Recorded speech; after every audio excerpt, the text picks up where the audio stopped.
ఈ వారం మన గెస్ట్ రిపబ్లిక్ డే సందర్భంగా సెంట్రల్ గవర్నమెంట్ ఇచ్చే అవార్డులకు ఎంపికైన ఆఫీసర్.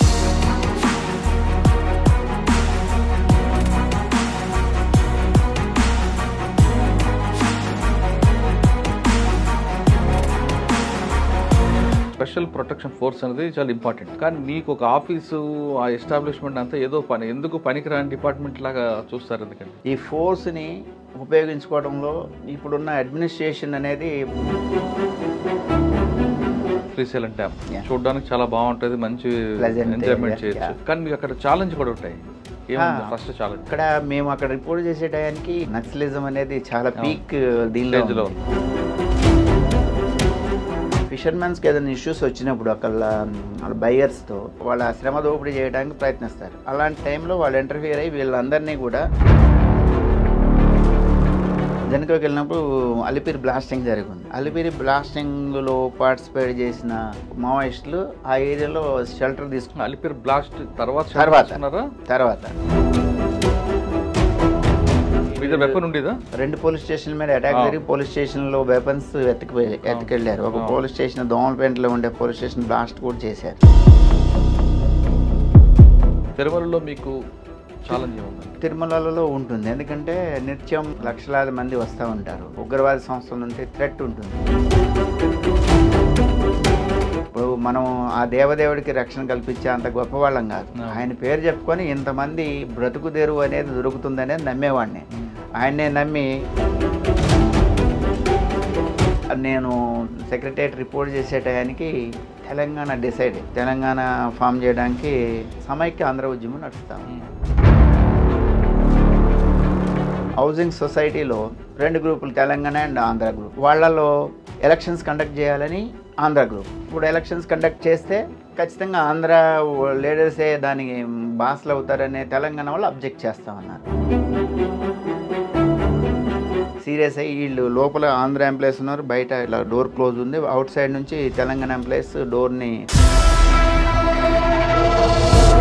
సెక్రటరియట్ లోపల రావాలంటే ఖచ్చితంగా పాస్ ఉండాలి. కానీ ఆ నిబంధనలన్నీ కేవలం సామాన్యుడికి మాత్రమే అనేది 100%. మరి అందరికీ మీకు ఫ్రీ ఆఫ్ ఇది చేసేస్తే ఎందుకంటే సెక్రటరియట్ గేట్ ముందు చాలా మంది కూర్చుంటుంటారు. అప్పుడప్పుడు మాకు ఇక్కడికి వస్తే ఏదో ప్రాబ్లం సాల్వ్ అవుద్ది అనుకుంటారు. కరెంట్ బిల్లుకి సెక్రటరియట్కి ఏమైనా సంబంధం ఉంటుంది చెప్పండి. సాధారణంగా పీడియా వాళ్ళే అనుకుందాం, లేదా పార్టీ కార్యకర్తలు మీరు ఆపుతారు. మీరు ఆపినప్పుడు మిమ్మల్ని ఇరిటేట్ చేసేది మాట్లాడుతుంటారు. వీళ్ళు ఆపేది నాకు పలానా తెలుసు, XYZ తెలుసు. టీఆర్ఎస్లో అప్పుడు జూబ్లీ హిల్స్ కంటెస్టెడ్ ఎమ్మెల్యే వచ్చారు, సమ్ రెడ్డి గారు ఎవరు ఉన్న పేరు మర్చిపోయాను. గేట్ దగ్గరికి వచ్చారు. కేటీఆర్ని కలవడం పోతున్నాను, నన్ను ఎలో చేయకపోతే బండి ఎక్కడ పెట్టుకు కూర్చుంటున్నాను. మరి మేము చెప్తే మీరు మమ్మల్ని ఎలో చేయమన్నారు సార్, ఇప్పుడు ఇలా జరిగిందంటే సారీ అండి, ఆయన లెవెల్లో మాకు సారీ చెప్పలేము, డైరెక్షన్స్ ఇవ్వచ్చు లిప్ దెమ్ అని. ఆయన సంస్కారం అది. ఎవరిది? కేటీఆర్ గారిది. సెక్రటరీ తర్వాత ఇక్కడికి వచ్చారండి. నాకు ప్రమోషన్ కోసం వెయిట్ చేయడానికి 17 సంవత్సరాలు పడింది. జనరల్గా 6-7 సంవత్సరాల్లో మా వింగ్లో అందరికి వచ్చినాయి. నా లక్ బాగాలేదు. ఇప్పుడు ఈ అవార్డు వచ్చినందుకు మీ ఫీలింగ్ ఏంటి? యాక్చువల్గా ఇది చెప్పాలి ముందే, మా నాన్నగారు రీసెంట్గా నవంబర్లో చనిపోయారు. అయ్యో. మా వనత చూడలేకపోయారు. ఇది ఆయన ఉన్నప్పుడు వచ్చుంటే బాగుండేదే. లాస్ట్ టైం ఒకసారి మిస్ అయింది. ఈ అవార్డు ఆయనకి డెడికేట్ చేస్తున్నానండి ఈ సందర్భంగా.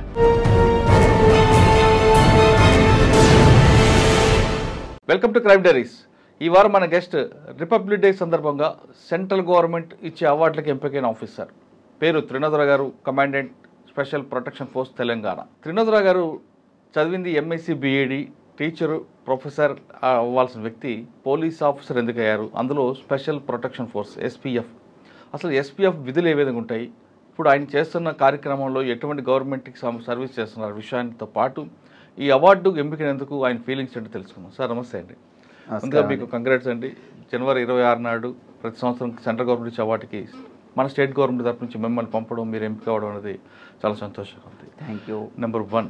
నెంబర్ 2, సాధారణంగా ఈ యూనిఫామ్ సర్వీస్ అనేది బై ఛాన్స్ వచ్చారా, బై చాయిస్ వచ్చారా? ఎందుకంటే మీ క్వాలిఫికేషన్ అంతా టీచర్స్ కనిపిస్తుంది, MSc BEd ఒక మంచి లెక్చరర్ టీచర్ Yes, అవ్వకుండా ఇందులో రావడానికి ప్రధాన కారణం ఏంటి? నెంబర్ 2. నెంబర్ 3, సాధారణ పోలీస్ ఆఫీసర్ అంటే అందరికీ తెలిసి law and order, crime, traffic. కానీ ఇది కూడా పోలీస్ డిపార్ట్మెంట్ ఒక పార్ట్ అనే విషయం చాలా తక్కువ మంది తెలుసు. Special protection force. దీని రూల్స్ ఏముంటాయి? దీనికి సెలెక్ట్ అవ్వాలంటే ఈ డిపార్ట్మెంట్కి ఏం చేయాలి? దీని విధులు, నిర్వహణ ఎలాగుంటుంది చెప్పండి. First of all thank you very much for congratulating మీ. యాక్చువల్గా January 26కి మెరిటోరియస్ సర్వీస్ అవార్డుకి నన్ను తెలంగాణ రాష్ట్రం తరఫున నామినేట్ చేసి పంపించిన దానిలో గవర్నమెంట్ ఆఫ్ ఇండియా నుంచి మెరిటోరియస్ సర్వీస్ మెడల్ వచ్చినందుకు తెలంగాణ ప్రభుత్వానికి ధన్యవాదాలు తెలియజేసుకుంటున్నాను. సెకండ్, మీరు MSc BEd చేసి ఈ ప్రొఫెషన్కి ఎందుకు వచ్చారన్నారు. నేను సాధారణ సార్, మీరు ఆ క్వశ్చన్కి ఆన్సర్ చెప్పే ముందు ఒకసారి మీ కుటుంబ నేపథ్యం చెప్పండి. అదే చెప్పబోతున్నాను మీకు. మేము సాధారణ వ్యవసాయ కుటుంబం నుంచి వచ్చిన వ్యక్తిని. నాన్నగారు, మేము అమ్మ నాన్న మేమంతా కూడా, నాన్నగారు అంతా వ్యవసాయం మీద ఆధారపడి మిడిల్ క్లాస్ ఫ్యామిలీలోంచి వచ్చిన వాళ్ళము. మేము నలుగురం, అన్న, అక్క, నేను, చెల్లి. నలుగురిలో అందరూ కూడా స్కూల్ ఎడ్యుకేషన్తోనే ఆపేశారు. నేను ఒక్కడిని MSc BEd, ఉస్మాన్ యూనివర్సిటీలో MSc, ఉస్మాన్ యూనివర్సిటీలో BEd చేశాను. అదేవిధంగా సర్వీస్లో ఉండగా యూజ్ అవుతుందని చెప్పేసి అన్నామలై యూనివర్సిటీ నుంచి డిస్టెన్స్ ఎడ్యుకేషన్లో MBA సేఫ్టీ మేనేజ్మెంట్ కూడా చేయటం జరిగింది. మీరు బై ఛాయిసా బై ఇదా అని అడిగారు. డెఫినెట్గా మనం వచ్చిన నేపథ్యంలో జాబ్ అనేది ఎసెన్షియల్. MSc BEd, నాది MScలో కూడా యూనివర్సిటీలో chemistry, physical organic chemistry. We have so many opportunities in the out side. మనం వచ్చిన గ్రామీణ నేపథ్యం, మనకున్న ఇక్కడున్న సస్టైనబిలిటీ మీద మనం సస్టైన్ కాగలమా లేదా, బయటకు వస్తే ఫ్లూయెన్సీ ఆఫ్ ఇంగ్లీష్ సబ్జెక్ట్ మీద మన గ్రిప్ ఉంటుంది గ్రామీణ నేపథ్యంలో వచ్చిన తర్వాత. ముందు గవర్నమెంట్ జాబ్ అనేది ఒక మనకి ఎయిమ్. ప్రతి ఒక్కరు విలేజ్ నుంచి వచ్చే వాళ్ళకి ఒక గోల్ ఉంటుంది. గవర్నమెంట్ జాబ్లోకి వస్తే లైఫ్ సెటిల్ అయినట్టుగా. దానిలో మనం లైఫ్ సెటిల్మెంట్ ఇంపార్టెంట్ థింగ్ కాబట్టి అప్పుడు నోటిఫికేషన్స్, DSC నోటిఫికేషన్స్ పడుతున్నాయి. అదేవిధంగా సబ్ ఇన్స్పెక్టర్ నోటిఫికేషన్ పడుతున్నాయి. అప్పుడు చంద్రబాబు నాయుడు గారు ముఖ్యమంత్రి అనుకుంటా 1996లో మేము సెలెక్ట్ అయ్యాం. అప్పుడు తెలుగుదేశం గవర్నమెంట్ ఇది ఉంది. ఆ టైంలో నోటిఫికేషన్లు చాలా తక్కువ ఉన్నాయి. ఓన్లీ పోలీస్ అండ్ టీచర్స్ రెండు సెలెక్ట్ అయ్యాను. అంటే దీనిలో స్పెషల్ ప్రొటెక్షన్ ఫోర్స్లో సెలెక్ట్ అయ్యాను. నార్మల్గా 1996 బ్యాచ్లో సివిల్ ఒక బ్యాచ్ అయింది. తర్వాత ఆర్మడ్ రిజర్వ్, తర్వాత స్పెషల్ పోలీస్ బెటాలియన్స్తో పాటుగా స్పెషల్ ప్రొటెక్షన్ ఫోర్స్లో 1996 బ్యాచ్లో నేను SIగా సెలెక్ట్ అయ్యాను. ఇది బై చాయిస్ అనేది కాదు, ఛాన్స్ తీసుకున్నాం. ఎందుకంటే సెటిల్మెంట్, జాబ్ కావాలి మనం వచ్చిన నేపథ్యంలో. కానీ చాలా ఎక్కువ మందికి సివిల్లో వెళ్ళాలి అనుకుంటారు కదా, పోలీస్ అనగానే సివిల్లో వెళ్ళాలనుకుంటారు. అన్ఫార్చునేట్గా మాకున్న దీనిలో హెవీ కాంపిటీషన్ ఉండేది అప్పట్లో. చాలా గ్రూప్ 1 బాగా ఒక ఇయర్స్ టుగెదర్ కాంపిటేటివ్ ప్రిపేర్ అవుతూ అప్పీర్ అయ్యేవాళ్ళు. ఆ కాంపిటీషన్లో మేము అప్పుడే జస్ట్ పాస్డ్ అవుట్ కాబట్టి మేము MSc కంప్లీట్ అయింది. వాళ్ళతో కాంపిటీట్లో మేము వెనకబడిపోయాం. దానిలో స్పెషల్ ప్రొటెక్షన్ ఫోర్స్లో వచ్చింది. హ్యాపీగా జాయిన్ అయిపోయాం. జాయిన్ అయిన తర్వాత ఒక అటెంప్ట్ చేద్దాం అనుకున్నాం. కానీ అప్పుడు మనకున్న నాలెడ్జి, మనం ఈ సర్టిఫికెట్లు తీసుకోవాలా హెడ్ క్వార్టర్లో, ఇవన్నీ పెద్ద హెడేక్. వాళ్ళు ఇవ్వడానికి కొంచెం మనకి సర్టిఫికెట్లు మనకి ఇవ్వడానికి వాళ్ళంతా ఫ్రీగా అలో చేసేవాళ్ళు కాదు. సార్, జనరల్గా సివిల్లో కానీ ARలో కానీ సెలెక్ట్ అయితే అప్పాలో ట్రైనింగ్ ఉంటుంది. మీకు కూడా అక్కడ అప్పాలో? మేము కూడా అప్పాలోనే. సేమ్ సివిల్కి ఎటువంటి ట్రైనింగ్ ఉంటుంది మీకు? అది సేమ్ ట్రైనింగ్, ఫిజికల్ ట్రైనింగ్ అంతా సేమ్. ఇండోర్ క్లాసెస్లో మాకు armed reserve and special police అందరికీ కూడా కామన్ క్లాసెస్ ఉండేవి. మాకు 1 or 2 సబ్జెక్ట్స్ మా ప్రొఫెషన్ గురించి కొన్ని టీచ్ చేసేవారు. Otherwise 90% of the subjects common ఉండేవి. అంటే ఫిజికల్ అంతా physical training physical training and legal legal కూడా మాకు బేసిక్ లీగల్ థింగ్స్ చెప్పేవారు. లా అండ్ ఆర్డర్కి అయితే లీగల్గా ఆ యాక్ట్స్ మీద ఎక్కువ డీప్ నాలెడ్జ్. ఫైరింగ్ అంతా కూడా ఫైరింగ్ పర్ఫెక్ట్ ఉండేది. ఫైరింగ్ అందరితో పాటుగా మాకు కూడా ఉండేది. ఈ ఆర్మ్డ్ ఫోర్సెస్లో ఏంటంటే గ్రే హ్యాండ్స్, ఆక్టోబస్ పోయే వాళ్ళకి ఇంకా స్పెషల్ స్కిల్స్ డెవలప్ అవుతాయి. మాకు కావాల్సిన స్కిల్స్ వరకు basic training and all weapons మీద నాలెడ్జ్ అండ్ బేసిక్ లా మీద నాలెడ్జ్తో మా డిపార్ట్మెంట్లోకి రిపోర్ట్ చేయడం. అప్పాలో ట్రైనింగ్ అయిన తర్వాత లా అండ్ ఆర్డర్కి అయితే వాళ్ళకి కానిస్టేబుల్, ఎస్ఐ, ఏఎస్ఐ అన్ని కూడా గ్రౌండ్ లెవెల్లో ఫీల్డ్ ట్రైనింగ్ ఇప్పిస్తారు. లోకల్ పోలీస్ స్టేషన్లో మీకు ఎక్కడ ఇప్పిస్తారు? మీకు ట్రైనింగ్ ఇప్పించడం కాకుండా దాని బేసిక్ వాళ్ళ బేసిక్స్ ఏంటంటే మాకు యాక్చువల్గా like CISF, central industrial security force లాగా స్పెషల్ ప్రొటెక్షన్ ఫోర్స్ 1991లో ఇది ఒక యాక్ట్ ద్వారా ఎస్టాబ్లిష్ అయ్యింది. ఇండస్ట్రీస్ ఎక్స్పోజర్ కావాలి మాకు, ఇండస్ట్రియల్ సెక్యూరిటీ ఎక్స్పోజర్ కావాలి మాకు. అప్పుడున్న యూనిట్స్లో ప్రాక్టికల్ ట్రైనింగ్ అనేది secretariat, high court, assembly plus RBI, అదేవిధంగా జెన్కో స్టేషన్స్ ఉంటాయి మనకి. రిజర్వ్ బ్యాంక్ ఆఫ్ ఇండియాలో కూడా ఆర్మ్డ్ ఫోర్సెస్ అంతా ఎస్పీఎఫ్ ఉంటుంది. ఇట్లాంటి ప్లేసెస్లో ఫ్రెష్గా ట్రైనింగ్ అయ్యి వచ్చిన వాళ్ళని ప్రాక్టికల్ ట్రైనింగ్ అన్ని యూనిట్స్లోనూ ఆ బేసిక్ నాలెడ్జ్ వచ్చే వరకు అన్ని యూనిట్స్లోనూ విజిట్ చేయించి అక్కడ బేసికల్ డ్యూటీస్ చేయించి తర్వాత రెగ్యులర్ డ్యూటీస్లో తీసుకోవడం జరుగుతుంది. ఓకే, అంటే మీరు ఎక్కడ తీసుకున్నారు ప్రాక్టికల్ ట్రైనింగ్? నేను అప్పుడు వచ్చినప్పుడు మాది హెడ్ క్వార్టర్ ఉంది. హెడ్ క్వార్టర్లో కొన్ని రోజులు ప్రాక్టికల్ ట్రైనింగ్ తీసుకున్నాను. అదేవిధంగా మీకు మాకు అప్పుడు ఇప్పుడు ప్రజెంట్ బుద్ధభవన్లో ఉంది 4th ఫ్లోర్లో. అప్పుడు rented building, GHMC rented building ఉంది. మేము రిపోర్ట్ చేసే టయానికి నీలోఫర్ హాస్పిటల్ దగ్గర దాని అపోజిట్ కేఫ్ అపోజిట్ బిల్డింగ్లో నీలోఫర్ కేఫ్ దగ్గర ఉండేది. హెడ్ క్వార్టర్లో చేసాము, హైకోర్టులో కొన్ని రోజులు చేసాం, సెక్రటేరియట్లో కొన్ని రోజులు చేసాం. తర్వాత మాకు రెగ్యులర్ పోస్ట్. సార్, ఇప్పుడు మీరు చెప్తున్న డిపార్ట్మెంట్లో స్పెషల్ ప్రొటెక్షన్ ఫోర్స్ అనేది చాలా ఇంపార్టెంట్. ఎందుకంటే మనకు స్టేట్ గవర్నమెంట్ సంబంధించిన ప్రాపర్టీస్ అన్నీ కూడా వాల్యుబుల్ ప్రాపర్టీస్ సెక్యూరిటీ ఉంటుంది. కానీ మీకు ఒక ఆఫీసు, ఆ ఎస్టాబ్లిష్మెంట్ అంతా ఏదో ఎందుకు పనికిరాని డిపార్ట్మెంట్ లాగా చూస్తారు? ఎందుకండి అంటే లా అండ్ ఆర్డర్కి, ఏఆర్కి ఇచ్చేంత ప్రయారిటీ ఎందుకు ఉంటుంది? ఇప్పుడు అది అడ్మినిస్ట్రేషన్ మిస్టేక్.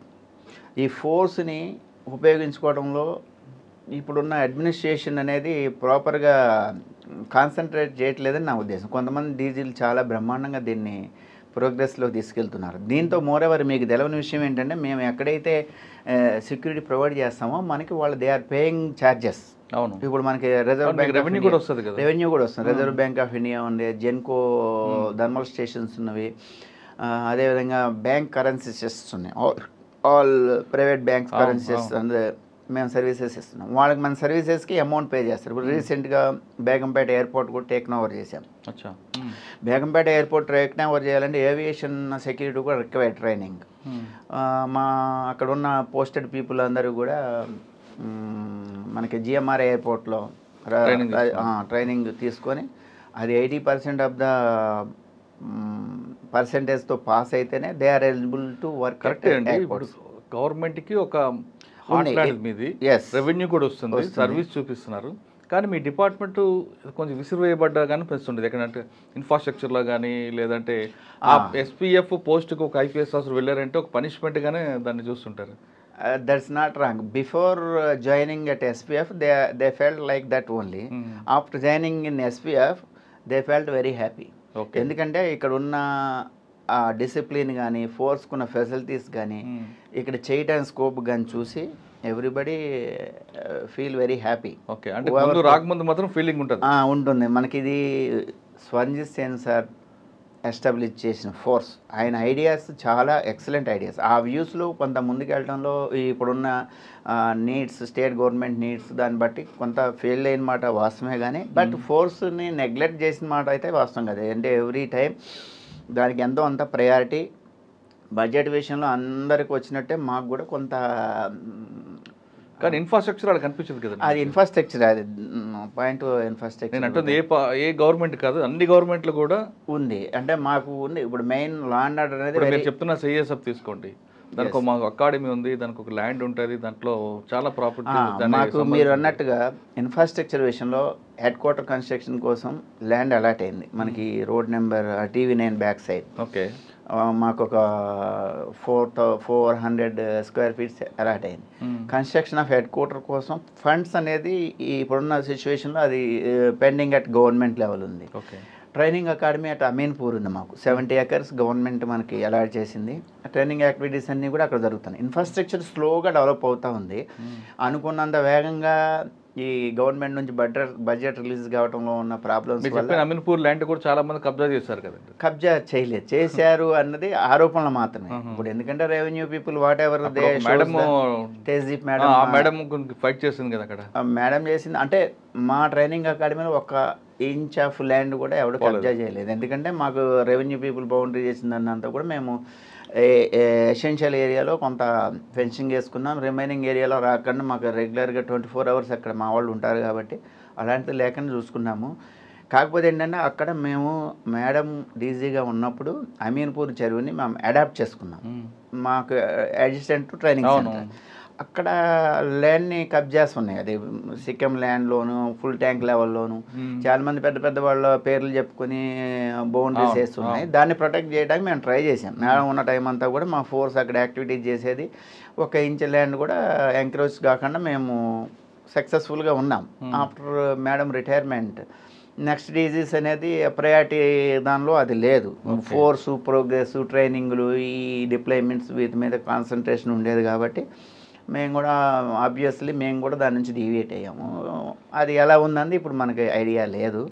కానీ ల్యాండ్ అయితే మీ పొజిషన్లో మా ట్రైనింగ్కి అలాట్ అయిన ల్యాండ్ అంతా కూడా పర్ఫెక్ట్గా మన కంట్రోల్లోనే ఉంది. యాక్టివిటీస్ అన్ని గోయింగ్ ఆన్. ఇప్పుడు మనకి 390 members constables going to report month of February. వాళ్ళ బేసిక్ ట్రైనింగ్ కూడా అక్కడ జరుగుతుంది. అంతకుముందు కూడా 3 batches బేసిక్ ట్రైనింగ్ కూడా జరిగింది. కాకపోతే ఎమ్యూనిటీస్ వైజ్గా ఇంకా కావాలి రోడ్స్ కొంత. మిగతా అకాడమీతో పోల్చుకుంటే అంటే ఇప్పుడు మేము ట్రైనింగ్ చేసేటప్పుడు పోలీస్ అకాడమీ కూడా లైక్ మా SPF అకాడమీ లాగానే ఉండేది ఒకప్పుడు. మేము అంటే 25 years 27 years బ్యాక్ మేము అంటే అప్పటికే ఆంజనేయ రెడ్డి గారు దాన్ని ఒక డెవలప్ చేశారులేండి. కొంత ఉంది గ్రౌండ్స్ ఉన్నాయి తప్ప ఇవన్నీ రాక్ ఏరియా. దాన్ని లెవెల్ చేయాలంటే గవర్నమెంట్ నుంచి సపోర్ట్ లేకుండా దాన్ని చేయటం బడ్జెట్ లేకుండా ప్లేన్ ఏరియాలో ఇన్ఫ్రాస్ట్రక్చర్ ఇంప్రూవ్ చేయాలంటే బడ్జెట్ సరిపోతుంది. రాక్ ఏరియాలో అది చేయాలంటే కొంచెం అది గవర్నమెంట్ ప్రయారిటీ కూడా చూపించింది. అప్పుడు అకాడమీ అనేది state prestigious national police academy లాగా చేయాలని అప్పుడు అది ఆ లెవెల్కి రీచ్ అయింది. బట్ 3 decades పెట్టింది ఆ లెవెల్కి రీచ్ కావడానికి. మాకు ల్యాండ్ అలాట్ అయ్యి 1 decade అవుతున్నట్టుంది. డెఫినెట్గా we are going to reach that much level. Okay, surely. అది మీరు ట్రైనింగ్ ఎక్కడ తీసుకున్నారు? ప్రాక్టికల్ ట్రైనింగ్ మేము బేసిక్ ట్రైనింగ్ వచ్చి పోలీస్ అకాడమీలో తీసుకున్నాము. ప్రాక్టికల్ ట్రైనింగ్ వచ్చి మా యూనిట్స్లో head quarter and high court and secretariat వీటిలలో అప్పట్లో 3 months ప్రాక్టికల్ ట్రైనింగ్ తర్వాత శ్రీశైలం డ్యామ్కి పోస్టింగ్ అయింది. అప్పుడు సబ్ ఇన్స్పెక్టర్ ఆఫ్ పోలీస్గా sub inspector of special protection force డ్యామ్కి అయింది. డ్యామ్ ప్రొటెక్షన్ అంతా కూడా చూసుకునేవాళ్ళం. లేటర్ ఆన్ నాకు హైకోర్టుకి ట్రాన్స్ఫర్ అయింది. సార్, డ్యామ్లో ఫస్ట్ పోస్టింగ్ మీకు శ్రీశైలం డ్యామ్ చూడడానికి చాలా బాగుంటుంది, మంచి ఎంజాయ్మెంట్ చేయొచ్చు. కానీ మీకు అక్కడ ఛాలెంజ్ కూడా ఉంటాయి. ఏముంది ఫస్ట్ ఛాలెంజ్? మేము అక్కడ రిపోర్ట్ చేసే టయానికి చాలా నక్సలిజం అనేది చాలా పీక్ దీనిలో. సేమ్ టైం మా బ్యాచ్మెంట్స్ గ్రహణస్లో ఉన్న కూంబింగ్ ఆపరేషన్స్కి వస్తూ ఉండేవారు. మేము బ్యాలెన్స్ ఆఫ్ ఇది పీపుల్ని అక్కడ తిరిగే యాక్చువల్గా ఫిషర్మెన్స్కి సపోర్ట్గా ఈ మావోయిస్టులు ఉండేవారు. అప్పుడు మన ప్రజెన్స్లోనే వాళ్ళంతా తిరుగుతూ ఉండేవారు. మన రికగ్నైజ్ చేయగలరు, బట్ మనతో వాళ్ళకి హామ్ లేదు కాబట్టి వీఆర్ ఫ్రెండ్లీ పోలీస్ కాబట్టి మా జోలికి వచ్చేవారు కాదు. మా ముందే మూమెంట్స్ జరిగినా కానీ మనకి వాళ్ళతో హామ్ లేదు, మాతో వాళ్ళకి హామ్ లేదు కాబట్టి చాలా దీనికినే ఉండేది. మ్యాచ్ ఫిక్సింగ్ కాదు, బట్ వాళ్ళకి మేమంటే తెలియకుండా అంటే డ్యామ్ మీద యాక్టివిటీస్ ఉండే కావు. ఫిషర్మెన్స్కి ఏదైనా ఇష్యూస్ వచ్చినప్పుడు అక్కడ వాళ్ళ బయర్స్తో వాళ్ళకి ఇన్వెస్ట్ చేస్తారు. ముందు ఇన్వెస్ట్ చేసిన తర్వాత బైబ్యాక్ అయ్యేటప్పుడు వాళ్ళ ఆ రేట్ని డివియేట్ అవుతారు. వాళ్ళ దగ్గర చాలా వాళ్ళ శ్రమ దోపిడీ చేయడానికి ప్రయత్నిస్తారు. అలాంటి టైంలో వాళ్ళు ఇంటర్ఫియర్ అయ్యి వీళ్ళందరినీ కూడా లోపలికి డ్యామ్ లోపలికి పిలుచుకునేవాళ్ళు. అక్కడ వాటర్ పంపింగ్ స్టేజెస్ ఉండేవి శ్రీశైలం చేయడానికి. ఆ స్టేజ్లో అక్కడ పోవడానికి ఎవరికి వీలు కాదు. వాళ్ళు వాటర్లో అక్కడికి వచ్చేవారు, అక్కడ ఉన్నవాడు వీళ్ళని కూడా ఇక్కడ నుంచి లోపల నుంచి తీసుకెళ్ళేవారు, అక్కడికి వెళ్ళి వాళ్ళ రిజాల్వ్ చేసేవాళ్ళు ఇష్యూస్, రిజాల్వ్ చేసి వాళ్ళు ఫారెస్ట్లోకి వెళ్ళిపోయేవాళ్ళు. చూస్తారు ఎప్పుడు దూరం నుంచే చూడటం తప్ప, అది అక్కడ మీటింగ్ అవుతుంది, ఇది ఇక్కడ మీటింగ్ అవుతుంది, ఇట్లా చూసేవాళ్ళం తప్ప దూరం నుంచి చూసి వాడు వెళ్తాను సార్ వాడే. అప్పుడు నేను సెకండ్ టైం కూడా ఇన్స్పెక్టర్ ఉన్నప్పుడు జెన్కోకి వెళ్ళాను. జెన్కోకి వెళ్ళినప్పుడు అలిపిరి బ్లాస్టింగ్ జరిగింది. అలిపిరి బ్లాస్టింగ్లో పార్టిసిపేట్ చేసిన మావోయిస్టులు ఆ ఏరియాలో షెల్టర్ తీసుకునేవారు అనేవారు. తర్వాత ముందా 2004లో అలిపిరి బ్లాస్ట్ తర్వాత అంటే తక్కడపల్లి వాసుదేవరావు అలియాస్ శాసన్ అంటే ఎవరన్నది తెలియదు, కానీ వాళ్ళు దూరం నుంచి తిరుగుతూ ఉంటే వాళ్ళు ఇక్కడే సార్ అక్కడ మేమంతా పిల్లలతో, అక్కడ లోకల్ పిల్లలతో స్పోర్ట్స్ యాక్టివిటీస్ బాగుండేవి. క్రికెట్ ఆడేవాళ్ళం, వాలీబాల్, షటిల్. మాతో పాటు ఆ లోకల్ పిల్లలంతా తిరిగేవాళ్ళు. సార్ వాళ్ళు దూరం నుంచి ఆడిపోతే మేము బయట పెట్రోలింగ్ పోయినప్పుడు దూరం నుంచి పోతున్నారు చూడండి సార్, వాళ్ళే దానిలో ఉన్నారు, చంద్రబాబు నాయుడు ఇన్సిడెంట్లో పార్టిసిపేట్ చేసిన వాళ్ళు అని చెప్తా ఉండేవాళ్ళు. మేము ఏదన్నా మాకు ఇన్ఫర్మేషన్ ఉంటే లోకల్ పోలీస్కి ఇన్ఫర్మేషన్ ఇచ్చేవాళ్ళం. మా పరిధిలో మా ఇంజనీర్స్ని, అంటే మేము సెకండ్ టైం కూడా నాకు ఇన్స్పెక్టర్ పోస్టింగ్ అయిన తర్వాత జెన్కో శ్రీశైలం పోస్టింగ్ అయింది. ఆ ఏరియాలో ఇంజనీర్స్కి ఏదైనా ఇబ్బందికరంగా ఏదన్నా వాళ్ళు ఏదైనా కాల్స్ వచ్చినా అది వచ్చినా వాటి మీద మేము కంప్లైంట్స్ ఇవ్వడం, వాళ్ళని ప్రొటెక్ట్ చేయడం మేము సక్సెస్ఫుల్గానే చేసేవాళ్ళం. సో శ్రీశైలం డ్యామ్లో ఎంతమంది ఫోర్స్ అంటే మీకు? నేను అక్కడ పనిచేసినప్పుడు అరౌండ్ 40 మెంబర్స్ ఉండేవి. ఏముంటాయండి డ్యూటీస్? డ్యామ్ని ప్రొటెక్ట్ చేయటం మెయిన్. డ్యామ్ మీద అన్వాంటెడ్ ఇవి రాకుండా, ప్లస్ డ్యామ్ థ్రెట్ ఏదైనా ఎక్స్టర్నల్ ఇంటర్నల్ థ్రెట్స్ లేకుండా, ఎవరో డ్యామేజ్ చేయకుండా ఈ చూడటం అనేది మన రెస్పాన్సిబిలిటీ. వాటిలో సక్సెస్ఫుల్గా ఎవరిని కూడా ఆథరైజ్డ్ అన్ఆథరైజ్డ్ 40 మెంబర్స్ మీరు కంప్లీట్గా శ్రీశైలం డ్యామ్ 3 షిప్స్లో ఉండేవారు. ఆ డ్యామ్ మీద శ్రీశైలం పవర్ ప్రాజెక్ట్ వాళ్ళది సిఎస్ఎఫ్కి ఇప్పుడు ఇస్తున్నారు, ఎస్పీఎఫ్కి. ఎస్పీఎఫ్ ఎంత పే చేస్తుందండి వాళ్ళు? యాక్చువల్గా మన కానిస్టేబుల్ శాలరీ ఏదైతే ఒక ఎగ్జాంపుల్ 30,000 శాలరీ ఉందనుకోండి, దాని మీద లీవ్ రిజర్వ్ అని ఇంకా అన్నీ ఇవన్నీ ఒక 40% ఆఫ్ ద శాలరీ ఎక్కువ పే చేస్తారు. రిమైనింగ్ 60 గవర్నమెంట్ ఇస్తుందా? ఇప్పుడు మన 30,000 కానిస్టేబుల్ శాలరీ అనుకోండి, దాని మీద 40% గవర్నమెంట్ పే చేస్తారు వాళ్ళు. ఓకే. కాకపోతే ఏంటంటే ఇరిగేషన్ కూడా పార్ట్ ఆఫ్ గవర్నమెంటే కాబట్టి గవర్నమెంట్ టు గవర్నమెంట్ ట్రాన్సాక్షన్స్లో జిఎస్టీ ఒకటి రైజ్ అవుతుంది కాబట్టి అది లేకుండా చేయడం కోసం డ్యామ్స్కి ఇచ్చేది కూడా ఫ్రీ ఆఫ్ కాస్ట్ మీద గవర్నమెంట్ నుంచి ఇన్స్ట్రక్షన్స్ వచ్చినాయి. అంటే మీ శాలరీస్ గవర్నమెంట్గా బడ్డీని కాదు, గవర్నమెంట్ మా శాలరీస్ గవర్నమెంట్కి పే చేస్తుంది, గవర్నమెంట్ మాకు డైరెక్ట్ పే చేస్తుంది. ఏ రెవెన్యూ వచ్చినా కానీ డైరెక్ట్ గవర్నమెంట్ ట్రెజరీకి మనం డిపాజిట్ చేస్తాం. ఇప్పుడు what ever budget allocated to special protection force, ఆ బడ్జెట్ అంత అమౌంట్ గవర్నమెంట్కి మేము రెవెన్యూ ఇస్తాం. శ్రీశైలంలో మీకు ఫస్ట్ ఛాలెంజ్ నక్సల్స్ మూమెంట్, అటువైపు నుంచి మీకు థ్రెట్ రాలేదు? ఎందుకంటే మాకు థ్రెట్ అనేది మేము వీఆర్ నాట్, వాళ్ళకి ఏంటంటే గ్రహండ్స్ ఆక్టోబస్ లా అండ్ ఆర్డర్ మీద వాళ్ళకి ఎయిమ్ ఉంటుంది. మేము వాళ్ళు అనేది డ్యామ్ సెక్యూరిటీ అనేది వెపన్ ఉండేదా? మా దగ్గర అక్కడ వెపన్స్ లేవు, బికాజ్ ఆఫ్ నక్సలైట్స్ మూమెంట్ ఉందని వెపన్స్ లేవు. ఎందుకంటే మేము వెళ్ళి రిపోర్ట్ చేసే ముందే అక్కడ 2 పోలీస్ స్టేషన్ల మీద అటాక్ జరిగి పోలీస్ స్టేషన్లో వెపన్స్ ఎత్తుకెళ్ళారు. ఒక పోలీస్ స్టేషన్ దోమలపేటలో ఉండే పోలీస్ స్టేషన్ బ్లాస్ట్ కూడా చేశారు.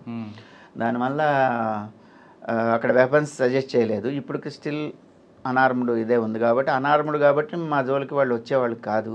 ఆర్మ్డ్ ఉంటే డెఫినెట్గా థ్రెట్ ఉండేది. వాళ్ళతో ఎప్పుడైనా డైరెక్ట్ ఇంటరాక్ట్ అయ్యారు? కాలేదు. మనం దూరం నుంచి చూపించేవాళ్ళు, కానీ మనకి దగ్గరలో వాళ్ళు కూడా మనతో రిలేషన్స్ మెయింటైన్ చేయాలని చూడటానికి ఎవరు ఉండేవారు కాదు. సేమ్ టైం మనం కూడా థ్రెట్ అనేది మనకు లేదు కాబట్టి వాళ్ళతో అదే మనం అన్నెసరీగా ఇదైతే ఇబ్బందులు పడతామని చెప్పేసి ఉండేది. ఒకవేళ అలాంటిదైనా ఇన్ఫర్మేషన్ ఉందంటే డెఫినెట్గా అక్కడ లా అండ్ ఆర్డర్ వాళ్ళకి గ్రహెండ్స్ వాళ్ళకి ఇన్ఫర్మేషన్ మేము పాస్ ఆన్ చేసేవాళ్ళం. First posting Srisailam, second high court జడ్జెస్తో అంతా. నేను సబ్ ఇన్స్పెక్టర్గా ఉన్నప్పుడే సీనియర్ జడ్జిలంతా కూడా అక్కడ ఉన్న నన్ను నా ఇది చూసి చాలా నేను యాక్ట్ చేసే విధానం చూసి చాలామంది నా మీద రిలే అయ్యేవాళ్ళు. ఓకే. అప్పుడు అసిస్టెంట్ కమాండెంట్ ఉన్నప్పుడు డిఎస్పీ క్యాడర్లో ఇన్ఛార్జ్ ఉన్నప్పుడు కూడా సబ్ ఇన్స్పెక్టర్గా నేనే యాక్టివ్ రోల్ ప్లే చేసేవాడిని. కోర్టులో ఏదైనా ఇష్యూ జరిగినా కానీ ముందు నన్నే పిలిచేవాళ్ళు. ఎవరినన్నా వైలేట్ చేసిన రూల్స్ వైలేట్ చేసినా కానీ మా కస్టడీలో ఉంచేవాళ్ళు సాయంత్రం వరకు, లేదంటే ఒక్కోసారి వన్ డే చెంచలు కూడా జైలుకి పంపించేవారు. ఇవన్నీ కూడా అదొక డిఫరెంట్ ఎక్స్పీరియన్స్. చాలా హైకోర్టు అప్పుడే మనకి మేము ఉన్నప్పుడు Ramnath sir and DSR Varma గారు, మీనా కుమార్ మేడం, నరసింహారెడ్డి గారు, వీళ్ళందరితో చాలా వాళ్ళందరి మనలు పొందుతూ నేను అక్కడ పనిచేశాను సక్సెస్ఫుల్గా. తర్వాత హైకోర్టు నుంచి ప్రమోషన్ మీద మళ్ళీ జెన్కో శ్రీశైలం వెళ్ళాను. అక్కడ 2.5 years చేశాను. ఆ టైంలో కూడా కొంచెం ఉన్నాయి పీస్ఫుల్గా. మా జెన్కో ఎంప్లాయీస్కి అంటే అక్కడ ఛాలెంజెస్ లేవు. అప్పటికి ఛాలెంజెస్ అంటే అప్పుడు ఇదే చంద్రబాబు నాయుడు బ్లాస్ట్ జరిగిన తర్వాత షెల్టర్ తీసుకుంటున్నారు. సేమ్ ఎలక్షన్స్ జరిగినాయి. అప్పుడు రాజశేఖర రెడ్డి గారు గవర్నమెంట్ ఫామ్ చేయాలి. సేమ్ టైంలో కొంచెం స్వేరింగ్ సెరమనీకి రిజల్ట్ అనౌన్స్ చేసిన దానికి 1 week 10 days ఏదో గ్యాప్ ఉన్నప్పుడు 2004లో అప్పుడు వీళ్ళు పైనుంచి దోమలపేంట నుంచి అక్కడ లోకల్ సబ్ స్టేషన్ ఉంటుంది, మన టెలిఫోన్ ఎక్స్చేంజ్ ఉంటుంది, దాన్ని ఆఫ్ చేసి మా వాళ్ళు అక్కడ స్టోర్ డ్యూటీ ఉంటుంది. ఎంటర్ అయ్యేటప్పుడు దోమలపేంటలోకి ఎంటర్ అయ్యేటప్పుడు స్టోర్ డ్యూటీ ఉంటుంది. అక్కడ ఉన్న కానిస్టేబుల్ని తీసుకొని దోమలపేంట బస్ స్టాండ్లో నైట్ పిల్గ్రిమ్స్ అక్కడ డిన్నర్కి ఆల్ట్ అవుతారు. వాళ్ళకు 200 members ఉన్నారు. వాళ్ళు 20-30 members విత్ ఆర్మ్స్ వచ్చారట. లోకల్లో ఇంటర్నల్ ఎక్స్చేంజ్ని ఆపేశారు. అక్కడ షిఫ్ట్ బస్సు పోయేదాన్ని హోల్డ్ చేసి పట్టుకున్నారు. డ్యూటీకి పోవాల్సిన వాళ్ళు పోలేదు. సెక్యూరిటీ మన జన్కోకి కింద అండర్ గ్రౌండ్ పవర్ హౌస్కి పోవాల్సిన వాళ్ళతో వీళ్ళ ఐడియాలజీ మీద ఒక 1.5 hour స్పీచెస్ ఇచ్చారు. మాకు కమ్యూనికేషన్ లేదు. మా నార్మల్ ఫోన్స్ పనిచేస్తున్నాయి. మా బ్యాచ్మేట్ అక్కడ శ్రీశైలం వేణుగోపాల్ రెడ్డి ఇన్స్పెక్టర్ ఉన్నారు. ఆయన ఫోన్ చేశారు, అటువైపు ఏమన్నా ఇష్యూ ఉందా, ప్రాబ్లం ఉందా అని. ఏం లేదు అన్న, ఏమన్నా ఉందా అంటే, లేదు ఇట్లా అక్కడ చిన్న మీటింగ్ గ్యాదర్ అయ్యారు మావోయిస్టులు, అక్కడ ఉన్న వాళ్ళందరినీ దోమలపేంట దానిలో జరుగుతుందంట, తెలుసుకో అన్నాడు. నేను మా వాళ్ళందరితో ట్రై చేస్తే ఎక్కడా ఫోన్ పనిచేయలేదు. వాళ్ళు దాదాపుగా 8 నుంచి 10 వరకు ఐడియాలజీ మీద అందరినీ గ్యాదర్ చేసి సెల్ ఫోన్స్ అన్ని స్విచ్ ఆఫ్ చేయించి మాట్లాడి, రాజశేఖర రెడ్డికి గవర్నమెంట్ ఫామ్ చేయబోతున్నారు, చంద్రబాబు నాయుడు ఫాలో అయిన పాలసీస్ కానీ ఫాలో అయితే వాళ్ళు కూడా చంద్రబాబు నాయుడుకి పెట్టిన గతే పట్టిస్తాం అని చెప్పేసి, ఏమేమి చేయాలా, ఎంప్లాయ్మెంట్ జనరేట్ చేయాలా, పూర్ని బాగా చూసుకోవాలా, వాళ్ళ స్కీమ్స్ మంచిగా వాళ్ళు ఎట్లా చెప్పేసి వాళ్ళు డిన్నర్ పట్టుకొని వెళ్ళిపోయారు. వెళ్ళిపోయిన తర్వాత షిఫ్ట్ బస్సుని కిందకి వెళ్ళిపోయింది. అప్పుడు కమ్యూనికేషన్ వచ్చింది. అలాంటి సిచ్యువేషన్లు ఫేస్ చేసాం. అట్లే మా ఇంజనీర్స్ కూడా సేమ్ టైం శ్రీశైలం టైల్ పాండ్లో ఒకటి 1 TMC నిలబడటానికి, నీళ్ళు నిలబడటానికి రివర్సిబుల్ పంప్స్ శ్రీశైలం జన్కో, వాటి కోసం చిన్న డ్యామ్ కన్స్ట్రక్షన్ కోసం సర్వే వర్క్స్ నడుస్తూ ఉంటే నేషనల్ ఓషనోగ్రఫీ గోవా నుంచి టీం వచ్చింది దాన్ని స్టడీ చేయడానికి. మన ఇంజనీర్స్ కొంతమంది అప్పటికి సరైన దారి కూడా లేదు, కొంత వాటర్లో వెళ్ళాలి, కొంత రోడ్డు మీద వెళ్ళాలి, కొంత నడుచుకుంటూ పోవాలి. 14 kilometers దిగునది పుట్టంగండే దాని పేరేదో ఉంది. వాటర్లో వచ్చారు, బ్యాక్ వాటర్ శ్రీశైలం మనకి సాగర్ బ్యాక్ వాటర్లో బోట్స్లో మావోయిస్టులు వచ్చారు. మళ్ళీ పుట్టిల్లో వచ్చారు. వచ్చి వీళ్ళందరినీ సర్వే చేస్తున్న వాళ్ళందరినీ వాళ్ళ కంట్రోల్లో తీసుకున్నారు. వాళ్ళందరినీ గ్రూప్స్ చేసి ఏం జరుగుతుంది, ఏం చేయాలో, మీరు ఏం చేయాలో వాళ్ళకి ఒక సమ్ ఇన్స్ట్రక్షన్స్ ఇచ్చారు. అప్పటికి కంపెనీకి ఎవరికి కూడా అలాట్ కాదు, పటేల్ కంపెనీకి వచ్చిన తర్వాత కాంట్రాక్ట్. అప్పుడు వీళ్ళు ఒక కమ్యూనికేషన్ సెట్ ఉండేది, కమ్యూనికేషన్ ఆఫ్ అయిపోయింది. ఆఫ్ అయిపోయిన తర్వాత ఈవినింగ్ వరకు వాళ్ళని రిటైన్ చేసి అట్లే ఉంచారు.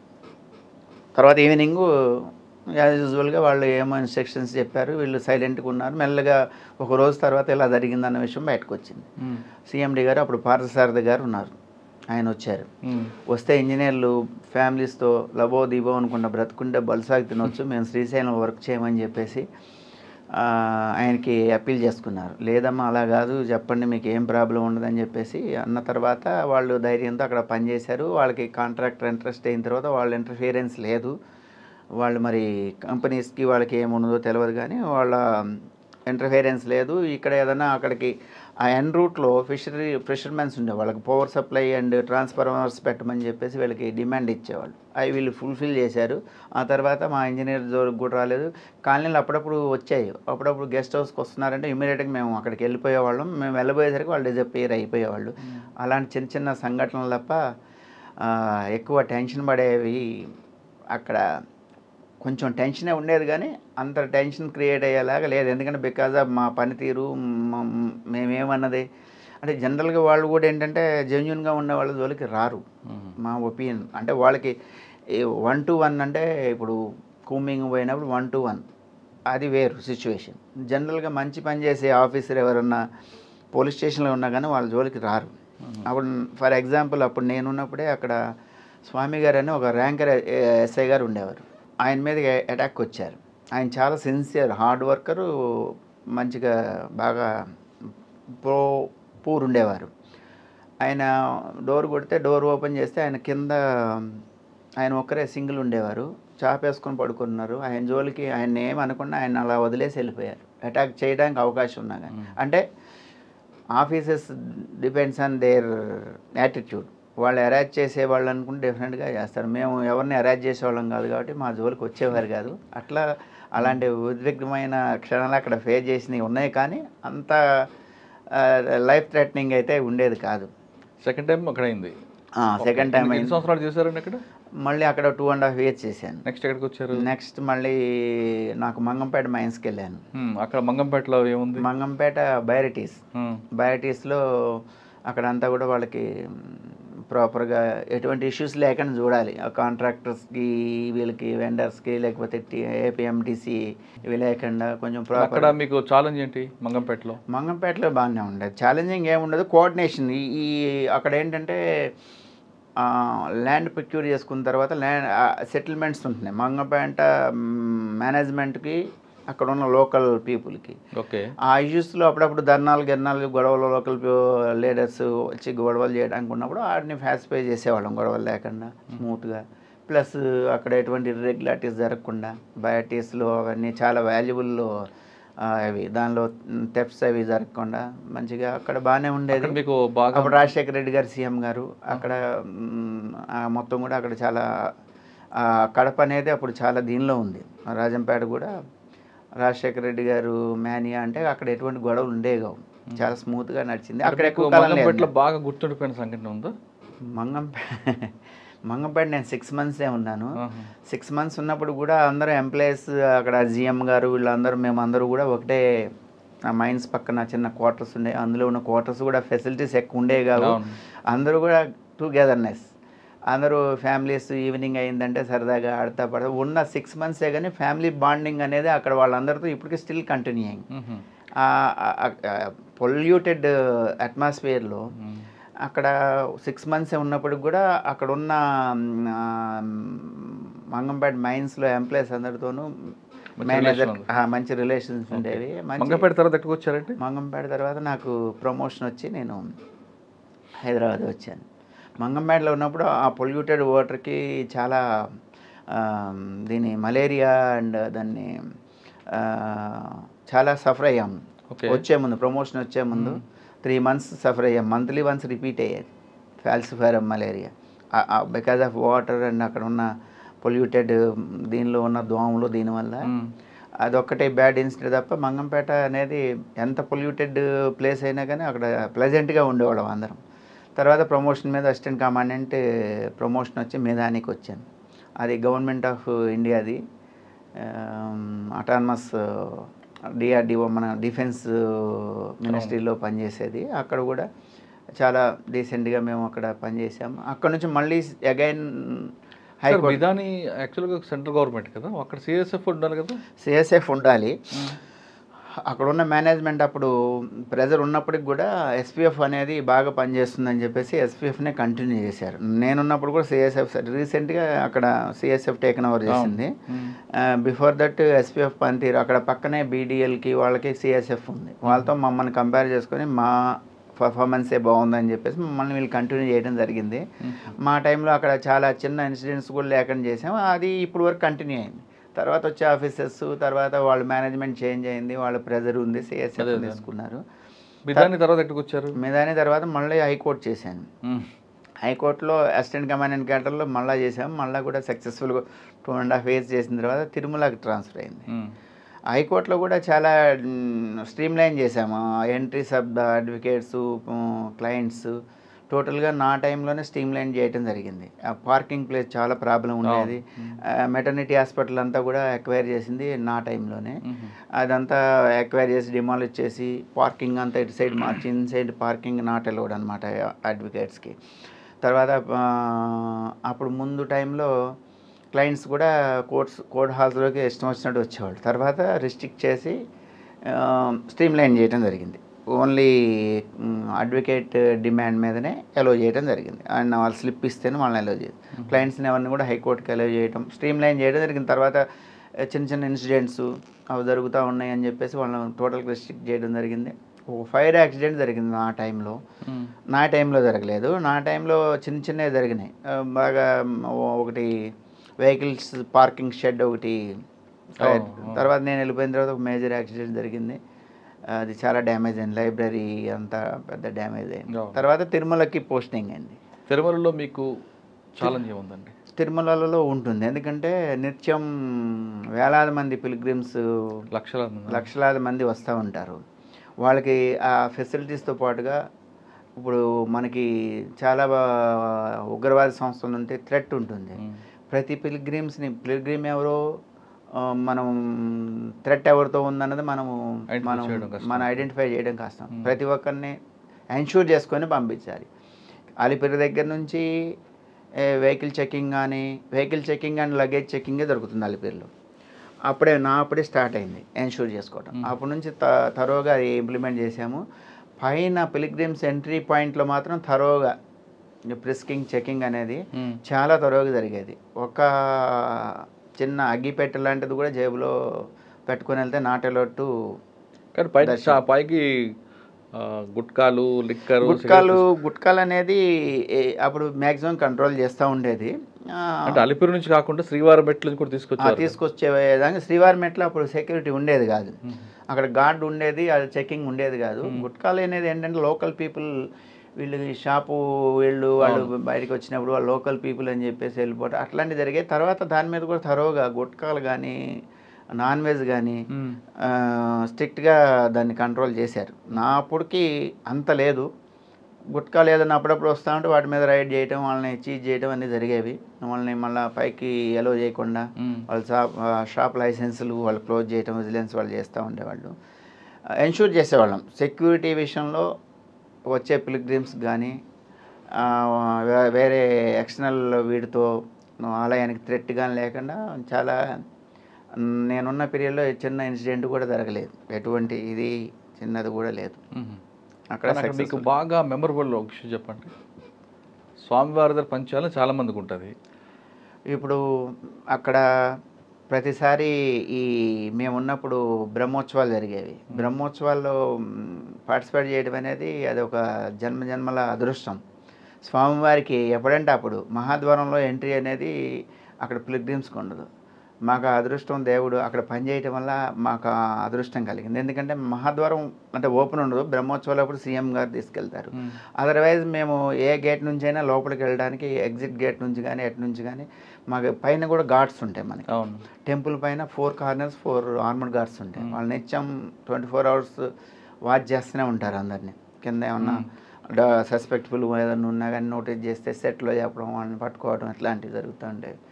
టెంపుల్ పైకి ఎక్కడానికి కానీ మనకి మీరు కామన్ పిల్గ్రిమ్గా టెంపుల్ పైకి ఎక్కే అదృష్టం మీకు ఉండదు. స్వామివారిని ఏ టైంలో అంటే ఆ టైం దర్శించుకోవడంతో పాటుగా మేము అక్కడ స్వామివారు మాకు సర్వీస్ చేయడానికి అవకాశం కల్పించాడు. ఇప్పుడు మనం ఆ దేవదేవుడికి రక్షణ కల్పించే అంత గొప్పవాళ్ళం కాదు. ఆయన పేరు చెప్పుకొని ఇంతమంది బ్రతుకు తెరువు అనేది దొరుకుతుందనేది నమ్మేవాడిని. ఆయన్నే నమ్మి మీరే స్వామి మీకు మేము భద్రత కల్పించే వాళ్ళమా, మాకు అలాంటి ఏదైనా ఇన్సిడెంట్ ఉందంటే మమ్మల్ని అలైట్ చేయమని చెప్పేసి మేము ప్రార్థించేవాళ్ళం. ఆయన మేము వచ్చామంటే అదే ప్రార్థనతో స్టార్ట్ అయ్యేది. ఆయన దయతో ఇప్పటికీ అలాంటి ఇన్సిడెంట్స్ ఏం లేవు. చిన్న చిన్న ఇన్సిడెంట్స్ ఏవో లిక్కర్ బాటిల్స్ తేవడం, లేకపోతే డ్రోన్లు తిరగడం, అది స్వామివారికి ఎలాంటి సేవలు అయినా కానీ వెళ్ళే అదృష్టం ఉంటుంది. అక్కడ ఇన్ఛార్జ్ పైనుంచి ఫ్లైట్లు కానీ డ్రోన్ కెమెరా ఉంది. మా టైంలో ఎప్పుడు కూడా అలాంటి ఇన్సిడెంట్ జరగలేదు. ఎప్పుడన్నా ఒకటి అలా అవుతూ ఉంటుంది. దాని మీద యాక్షన్స్ అక్కడ ఇమ్మీడియట్గా హైయర్ అథారిటీస్ ఉన్నారు, విజిలెన్స్ ఎస్పీ గారు సపరేట్ ఉన్నారు, జైఓ గారు ఈఓ గారు ఉంటారు. వాళ్ళు మీ తరపున ఎవరు ఉంటారు అక్కడ? స్పెషల్ ప్రొటెక్షన్ ఫోర్స్కి మా తరఫున మా డిఎస్పీ ఇన్ఛార్జ్ ఉంటారు. ఓవరాల్గా సివిఎండ్ఎస్ఓ IPS or non cadre officer SP క్యాడర్లో ఉంటారు. మీ తరపున మీరు రిపోర్ట్ చేయాల్సింది వాళ్ళకి. నేను సివిఎండ్ఎస్ఓ గారికి రిపోర్ట్ చేయాలి.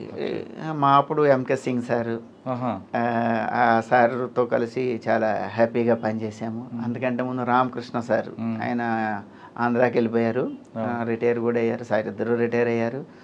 వాళ్ళిద్దరు రామకృష్ణారావు సార్ ఆయన టైంలో కూడా, ఐవైఆర్ కృష్ణారావు సార్ టైంలో, సుబ్రహ్మణ్యం సార్ టైంలో చాలా ఎమినెంట్ సంవత్సరాలు చేశారు తిరుపతిలో. 2 years చేశాను. తర్వాత నేను రిక్వెస్ట్ మీద హైదరాబాద్ మళ్ళీ వచ్చిన తర్వాత మళ్ళీ కొంతకాలం మీద అని చేసి మళ్ళీ 13లో సెక్రటరియట్ వచ్చాను.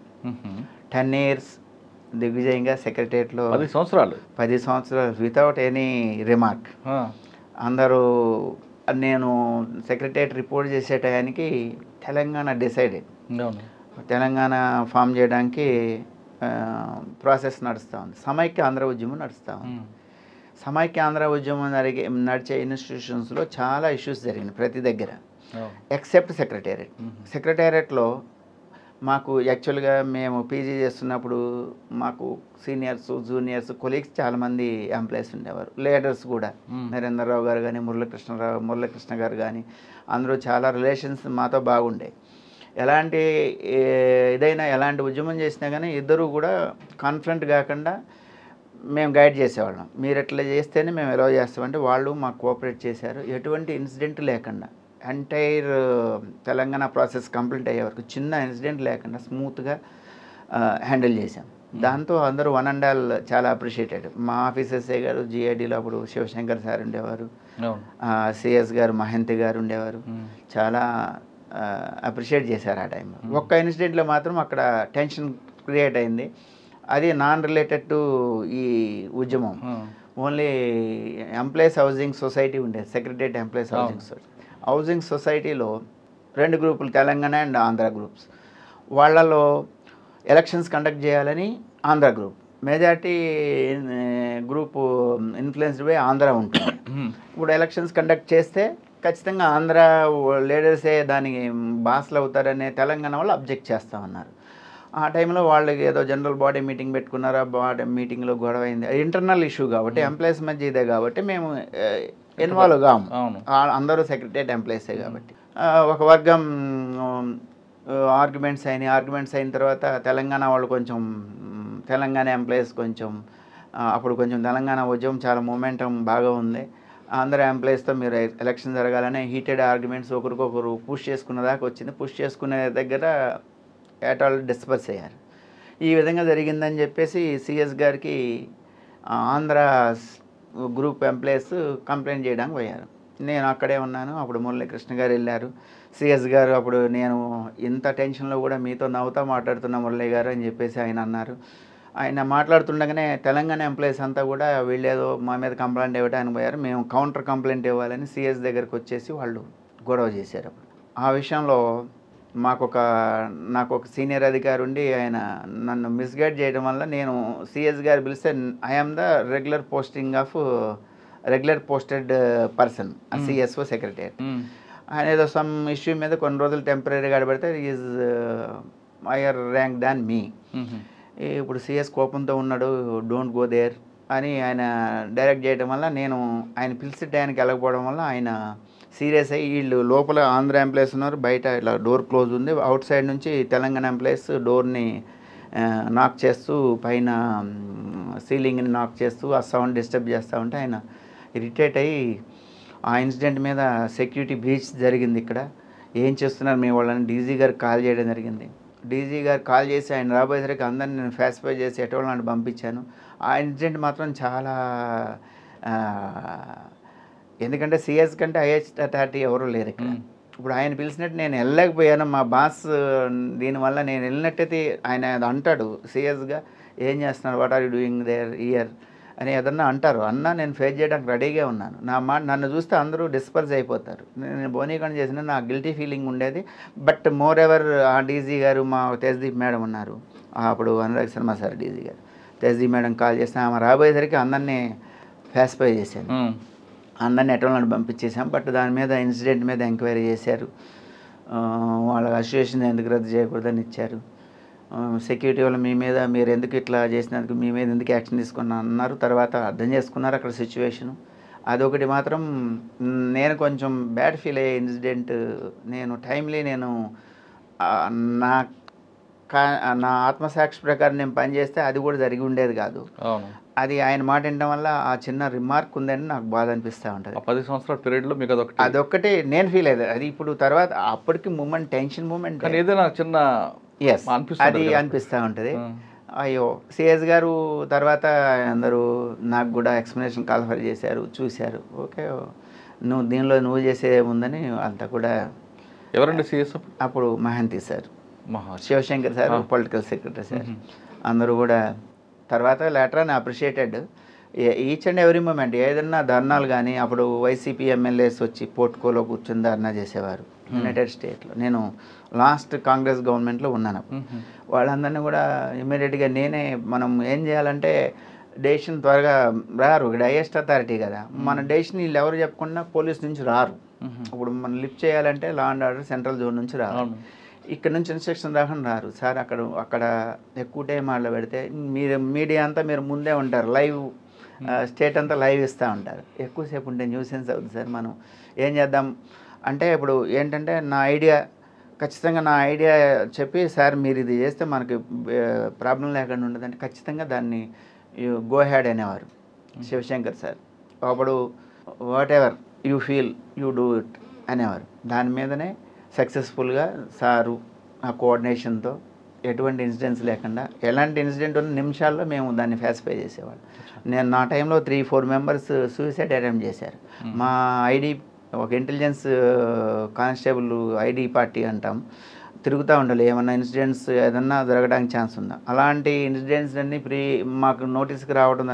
మీలాంటి మీడియా మిత్రులు ఇలా ఉంది కొంత మీరు వాచ్ చేయండి అని మాకు ఇన్పుట్స్ బాగుండే. ఎందుకంటే నేను మెయింటైన్ చేసే రిలేషన్స్తో నాకు ఎనీ ఇన్ఫర్మేషన్, ఎనీ ధర్నాస్ కానీ, ఎనీ సెక్రటరీ ముట్టళ్ళు కానీ, ఫస్ట్ ఆఫ్ ఆల్ నాకు మీడియా నుంచి ఇన్ఫర్మేషన్, ఇంటెలిజెన్స్కి కూడా రాదు. నాకున్న రిలేషన్స్తో నాకు హింట్ ఇచ్చేవారు, మీరు చూసుకోండి జాగ్రత్త అని. మేము దానికి తగ్గట్టు అరేంజ్మెంట్ చేసుకొని ఇనిషియల్ స్టేజ్లోనే దాన్ని ఎదగాకని చేసుకునేవాళ్ళం. అట్లే 3 సూసైడ్ అటెంప్ట్స్ టైమ్లీ మేము యాక్టెడ్, వాళ్ళందరూ ప్రాణాలు కాపాడాము చాలా సంతృప్తికరంగా. ఓకే, ఎటువంటి ఎవరి డెసిషన్ తీసుకోకుండా ముందే మేము హాస్పిటల్కి షిఫ్ట్ చేసి అక్కడ వాళ్ళకి ట్రీట్మెంట్ ప్రాపర్ జరిగేలాగా చేసి సేవ్ చేసాం. అది చాలా హ్యాపీగా. సెక్రటరియట్లో లోపల రావాలంటే ఖచ్చితంగా పాస్ ఉండాలి, రైట్? దానికి ఒక టైము, అది సామాన్యుడికి మాత్రమే ఆ సిస్టమ్ వర్తిస్తుంది. కానీ పైరు చేసినప్పుడు ఎవరైనా ఎప్పుడైనా వెళ్ళొచ్చు అనేది ఒక అపవాదం, వాస్తవం అంటారా? మీకు ఇందులో అంటే అపవాదు అనేది లేదు. సామాన్యులకి ఎవరికి ఎటువంటి ఇన్ఫ్లుయెన్స్ లేని వాళ్ళకి మాత్రం జిఐడి మనకి బిజినెస్ రూల్స్లో మనకి రిసెప్షన్ ఉంటుంది 3 to 5 ఫర్ విజిటర్స్. అది కాకుండా ఎక్సెప్షనల్ కేసెస్ ఉంటాయి. ఇప్పుడు ఎందుకంటే ఇప్పుడు గవర్నమెంట్లో ఎంతమంది ఇప్పుడు ఇండస్ట్రియలిస్ట్ రావచ్చు, ఆ మీటింగ్ రావచ్చు, వాళ్ళందరికీ ముందు ఇన్ఫర్మేషన్ ఇస్తారు. మీలాంటి సీనియర్ జర్నలిస్టులు రావచ్చు ఎవరితో కలవడానికి. వీళ్ళకందరికీ పాసులు డెఫినెట్గా ఉంది, అది కూడా రూల్ ఉంది. Not less than the additional PS, not less than the additional secretary. Above ర్యాంక్లో ఎవరైనా ఓవరాల్లీ ఆర్ రిటర్న్ పాసెస్ ఇస్తే వాళ్ళని అలో చేయొచ్చు.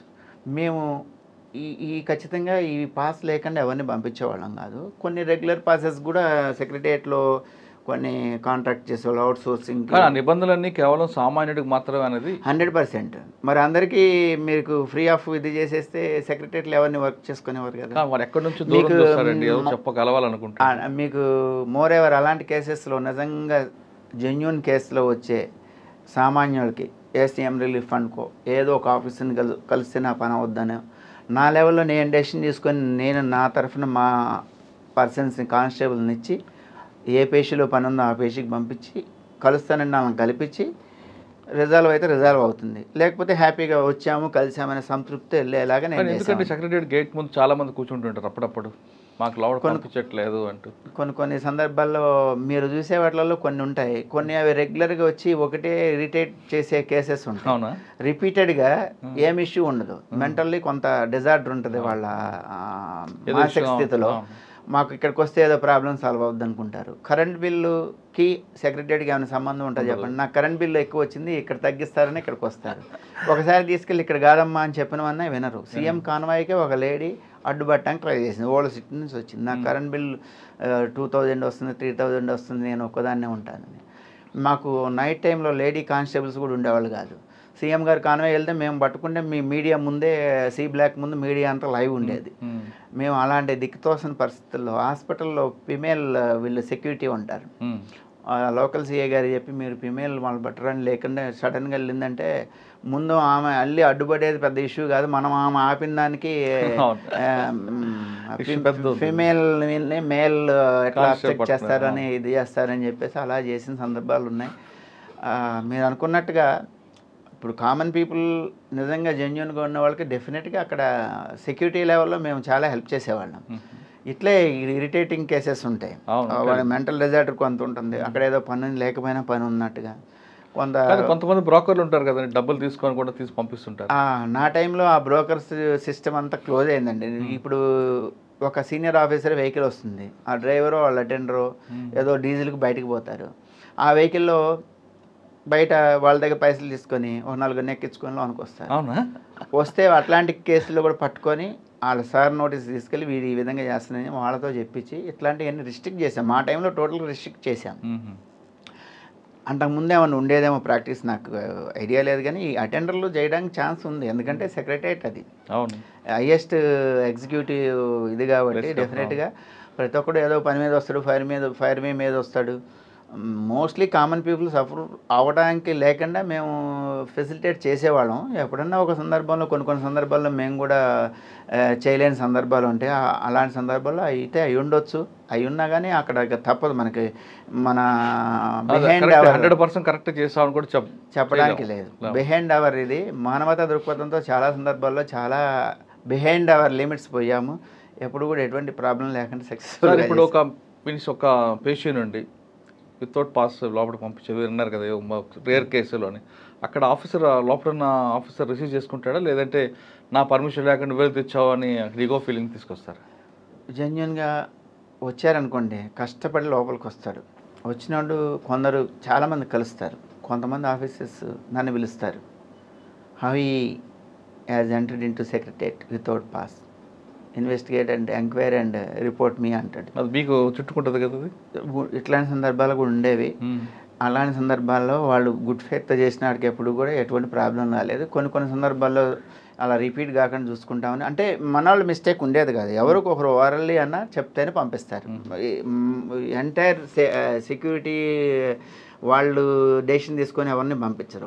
ఎనీ వర్డ్ ఫ్రమ్ పేషి వారు ఓరల్గా చెప్పారనుకోండి, ఆయన ఇష్టపడలేదనుకోండి, ఇప్పుడు ఆయనకు కలవడానికి ఇష్టపడినప్పుడు అక్కడ నుంచి పంపిస్తారు. ఒకవేళ ఎట్లా వచ్చావని లోనికి పిలిచి అడిగాడు అనుకోండి, వాడు చెప్తే ఇప్పుడు మావాడు నువ్వు పంపిస్తే ఎందుకు పంపించారని నన్ను కూడా పిలిచి ఇట్లాంటివి చేయొద్దని నాకు కూడా చెప్పేవారు. మేము కూడా కొన్ని ఆఫీసర్స్ని బట్టి ఎలా చేసేవాళ్ళు అయితే మేము వాళ్ళ ఓరల్గా చెప్పిన దాన్ని రికార్డ్ చేసుకొని పంపించేవాళ్ళం. ఇప్పుడు కొంతమంది ఉంటారు, పేర్లు చెప్పడం బాగుండదు, వాళ్ళు they don't want to meet anybody, any association వాళ్ళు వచ్చినా కానీ కలవడానికి ఇష్టపడేవాళ్ళు. వాళ్ళు అందరూ కూడా పైన ఇన్స్ట్రక్షన్సే ఫాలో అవుతారు. మేము వాళ్ళ కేటర్లో కూడా కొంత మాట్లాడడానికి కూడా ఇష్టపడేవాళ్ళు కాదు.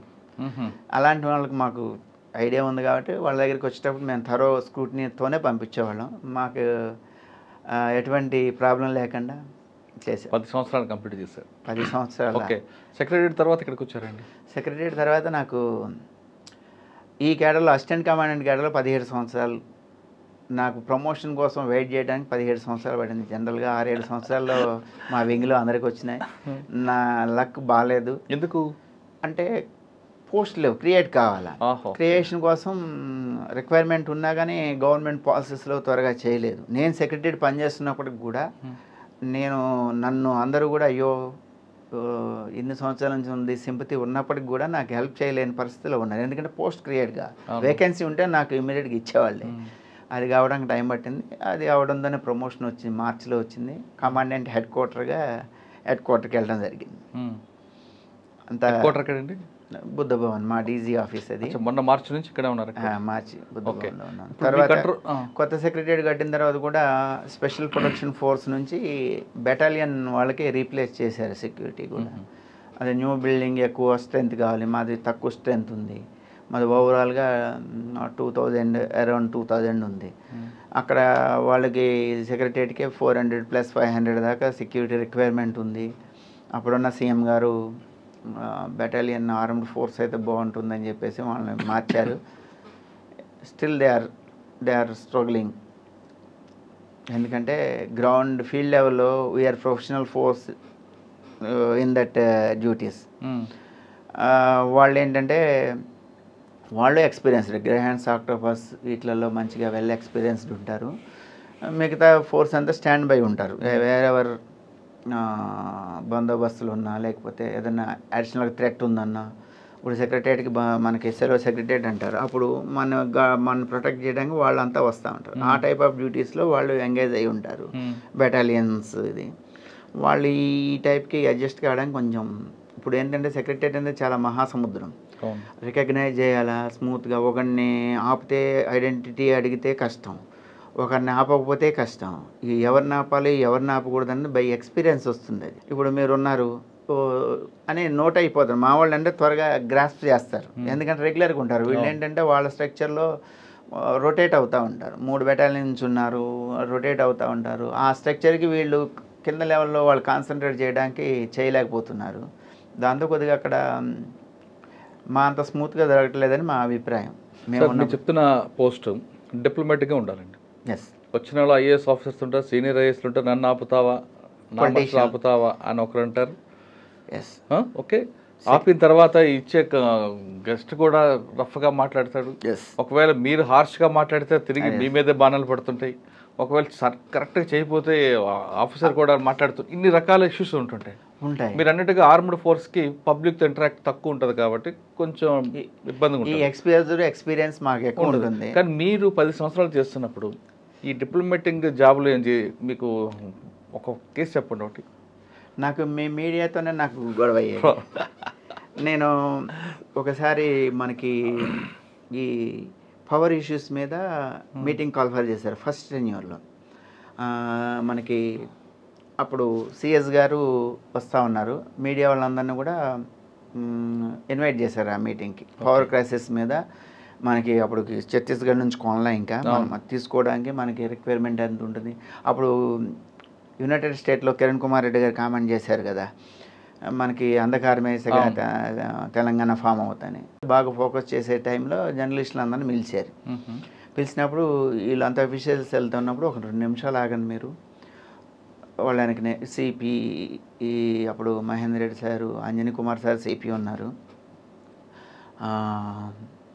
సిపి మహేందర్ రెడ్డి సారే ఉన్నారు అప్పుడు. ఇప్పుడు సిటీ ముస్లిం ఆయన city journalist association president, something ఏదో ఉంది. మేము ఒక 2 నిమిషాలు ఆగమని మా వాళ్ళు అక్కడ చెప్పారు. వీళ్ళంతా వెళ్తున్నారు, లిఫ్ట్లు బిజీ ఉన్నాయి కాబట్టి వాళ్ళు వెళ్ళిన తర్వాత వెళ్తారంటే, ఇన్వైట్ చేసింది మాకు జిఐడి, ఇన్వైట్ చేసి ఇన్సల్ట్ చేస్తారా అని వాళ్ళు పట్టుకోముందు ధర్నా చేశారు.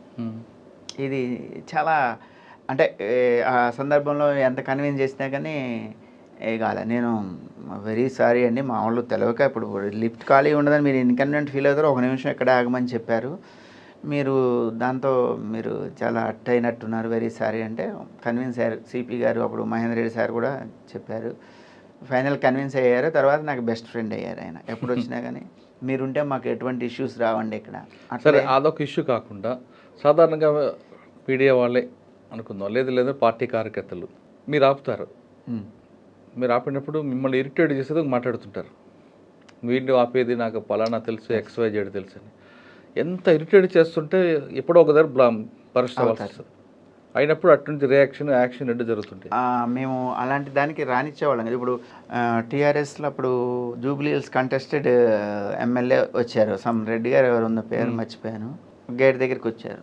నేను జూబ్లీస్ కంటెస్టెడ్ ఇది, నేను కేటీఆర్ని కలవడం పోతున్నాను, నన్ను ఎలో చేయకపోతే బండి ఎక్కడే పెట్టుకు కూర్చుంటున్నాడు. మాకు కేటీఆర్ గారి దగ్గర నుంచి చెప్పాలి, చెప్పకపోతే మేము చేయమని అక్కడే పెట్టుకు కూర్చున్నాడు. అక్కడ ఏంటంటే టైంలీ డెసిషన్ తీసుకోవాలి. ఆయన్ని ఒక 10 నిమిషాలు ఎలో చేస్తే అక్కడ వచ్చే అఫీషియల్స్ ఇంకా అదర్ పీపుల్ అంతా అవునండి. అటువంటి సిచ్యువేషన్ నేను ఏం చేసేవాడిని అంటే తెలియజేసేవాడిని, ఆయన ఒక్కరు పోతే మనకు నష్టమేం లేదురా బాబు, పోనీ నేను ఏం చేయాలో చేస్తానని వెళ్ళి కేటీఆర్ గారికి చెప్పి ఈయన ఇట్లా బిహేవ్ చేశాడని చెప్పేవాడిని.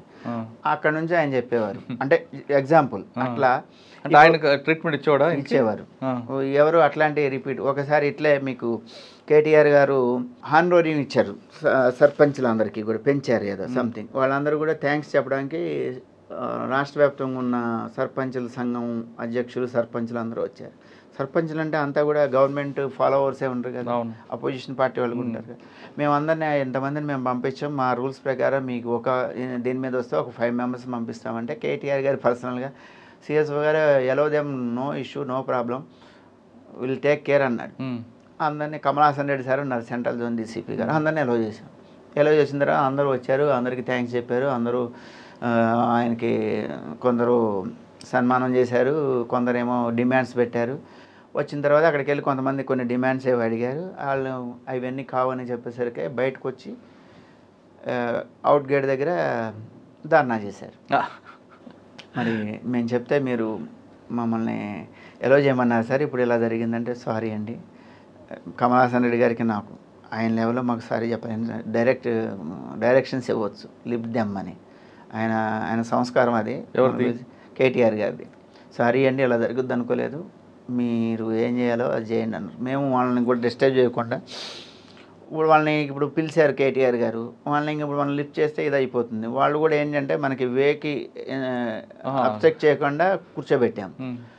ఒక అర్ధగంట కూర్చున్నారు, మేము వాళ్ళని ఏం చేయలేదు, ఎటు డిస్టర్బ్ చేయకుండా అక్కడే ఎక్కువసేపు స్లోగన్స్ ఇచ్చారు, ఒక అలసిపోయే వరకు స్లోగన్స్ ఇచ్చారు, తర్వాత లేచి వెళ్ళిపోయారు.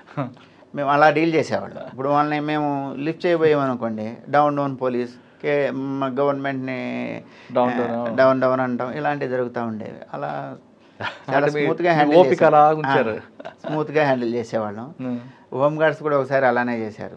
చేస్తే లోనకి రానికుండా రిస్ట్రిక్ట్ చేసి బయట అవుట్ సైడ్ కూర్చోబెట్టాము. ఒకవే రావడానికి పోవడానికి ఉంది. వాళ్ళు కూడా ఎందుకంటే మన దగ్గర పనిచేసేవాళ్ళు కాబట్టి ఇక ఒక లెవెల్కి వచ్చాక ఇక అక్కడ క్రాచ్ చేయాలనుకుంటే లోన్కి వచ్చేయచ్చు.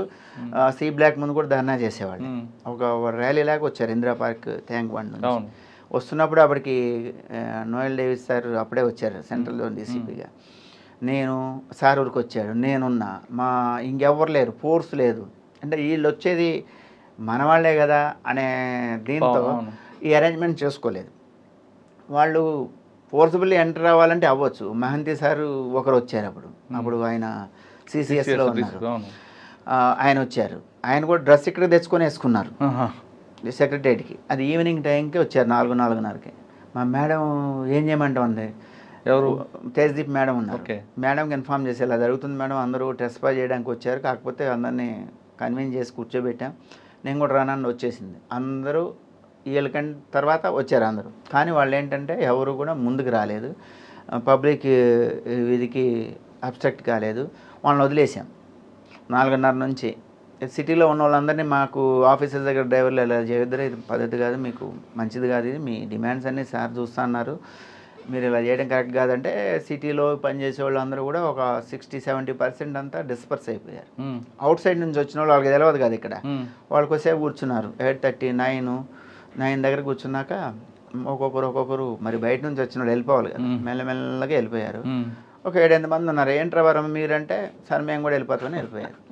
అంతా అంటే ఇప్పుడు ఇది నా లెవెల్ కాదు, సిపిగా అప్పుడు మహేందర్ రెడ్డి సార్ ఉన్నట్టున్నారు, వాళ్ళ లెవెల్ నుంచి కూడా చాలా స్మూత్గా డీల్ చేశారు. లోపల ఎప్పుడు కూడా మేమేమీ జరగనివ్వలేదు, బయట నుంచి కూడా లోనికి ఎప్పుడు కాంగ్రెస్ వాళ్ళు అంతా కూడా మూకుమ్మడిగా సెక్రటరియట్ అటాక్ వచ్చారు. అప్పుడు జానారెడ్డి గారు, నాగేంద్ర గారు కాంగ్రెస్లో ఉన్నారు. మాకు తెలుసు కాంగ్రెస్ వాళ్ళు ధర్నాకు వస్తారు, లోపల బిల్డింగ్స్ అప్పుడు సెక్రటరియట్ అక్కడెక్కడ కడతామని డెసిషన్ చూస్తే బిల్డింగ్ ఇవన్నీ ఇన్స్పెక్ట్ చేయడానికి వస్తారంట వాళ్ళు. ఇప్పుడు వచ్చి ధర్నా చేయడానికి వస్తారని మాకు ఇన్పుట్స్ ఉన్నాయి, మీడియా మిత్రులు, ఇంటెలిజెన్స్ అన్నిటి నుంచి. మీరు అప్పుడు ఎమ్మెల్యేలు, ఎంపీలకు జనరల్కి ప్రివిలేజ్ ఉంటుంది, వాళ్ళని ఆపడానికి లేదు. అయినా కానీ మీరు ఇవాళ వచ్చే సందర్భం మాకు తెలుసు సార్, దయచేసి మిమ్మల్ని ఎలో చేయలేం, మీరు ఏమనుకోవద్దు సార్ అని చెప్పేసి అక్కడే కన్విన్స్ చేసి గేట్ నుంచి లోనకి రానియకుండా అక్కడే కూర్చొని గేట్ అవుట్ సైడ్దే కూర్చొని ధర్నా చేసుకొని మన వాళ్ళు ఫోర్స్ వచ్చిన తర్వాత లిఫ్ట్ చేసుకుని వెళ్ళిపోయారు. కానీ మీ ఫోర్స్ అంతా కూడా మెయిన్ గేట్ దగ్గర ఉంటుంది. మరి లక్కిడికాపుల నుంచి వస్తున్నప్పుడు పెట్రోల్ పంప్ పక్కన ఒక గేట్ ఉంటుంది. ఆ గేట్ నుంచి కూడా చాలామంది ట్రెస్ పాస్ అయ్యేవారు. మరి అక్కడ కంట్రోల్ అయింది తప్పింది. అంటే మాకు కొన్ని మేజర్ ఇన్సిడెంట్స్ అప్పుడు మేము మా ఓన్ అరేంజ్మెంట్స్ మేము చేసుకున్నాము. సెక్రటరియట్ 4 కార్నర్లు 4గురిని మేము సివిల్ డ్రెస్లో పెట్టేసి సెట్స్ పెట్టుకొని time to time law and order ఏంటంటే వాళ్ళు చాలా దీనిలో బిజీ ఉంటారు.